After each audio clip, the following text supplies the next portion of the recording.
Chellanam saint Sebastian's പള്ളിയിലെ തിരുനാളിനോടനുബന്ധിച്ച് പൊതുപ്രവർത്തകരെ ആദരിക്കുന്ന ചടങ്ങിൽ ഹെൽത്ത് ഇൻസ്പെക്ടർ മുഹമ്മദ് ഹാഷിം പള്ളിയുടെ മദ്ബഹയിൽ വെച്ച് അറബിയിൽ മുസ്ലിം പ്രാർത്ഥന നടത്തിയതിനെതിരെ സമൂഹമാധ്യമങ്ങളിൽ പ്രതിഷേധം അലയടിക്കുന്നു.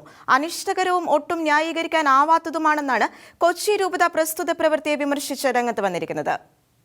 ക്രൈസ്തവ വിശ്വാസത്തിൽ വെള്ളം ചേർക്കാൻ ആഗ്രഹിക്കാത്ത അനേകരുടെ ഹൃദയത്തിൽ ആഴത്തിലുള്ള മുറിവാണ് ചെല്ലാനം പള്ളിയിലെ മദ്ബഹയിലെ സർക്കാർ ഉദ്യോഗസ്ഥന്റെ മുസ്ലിം മത പ്രാർത്ഥന സൃഷ്ടിച്ചത്. മദ്ബഹയിൽ നടത്തിയത് ക്രൈസ്തവരെയും യഹൂദരെയും അധിക്ഷേപിക്കുന്ന തരത്തിലുള്ള പ്രാർത്ഥനയാണെന്നുമുള്ള ആരോപണവും സമൂഹമാധ്യമങ്ങളിൽ ഉയരുന്നുണ്ട്. പൊതുപ്രവർത്തകരെ ആദരിക്കുവാൻ സംഘടിപ്പിച്ച ചടങ്ങിൽ പ്രസ്തുത വ്യക്തി മദ്ബഹയിൽ കയറാനിടയായ സാഹചര്യം കൊച്ചി രൂപത വ്യക്തമാക്കുന്നുണ്ടെങ്കിലും ഉത്തരവാദിത്തപ്പെട്ടവർ ഇക്കാര്യത്തിൽ കുറേക്കൂടി ജാഗ്രത പാലിക്കേണ്ടിയിരുന്നു എന്ന വിമർശനമാണ് ഉയരുന്നത്.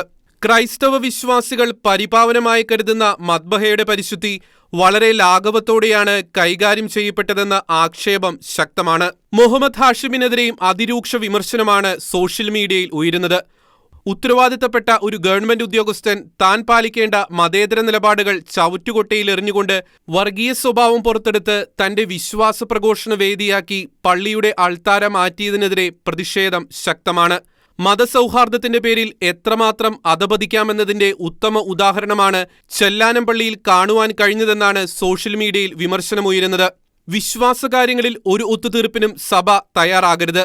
സൗഹാർദ്ദത്തിന്റെയും വിശ്വാസത്തിന്റെയും അതിർവരമ്പുകൾ തിരിച്ചറിയാത്തിടത്തോളം കാലം ഇത്തരം വേദനാജനകമായ സംഭവങ്ങൾ ആവർത്തിക്കപ്പെടുമെന്ന ആശങ്കയാണ് വിശ്വാസി സമൂഹം സമൂഹമാധ്യമങ്ങളിൽ പങ്കുവയ്ക്കുന്നത്.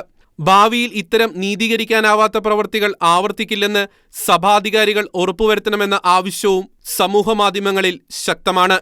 Church desk, Shekinah news.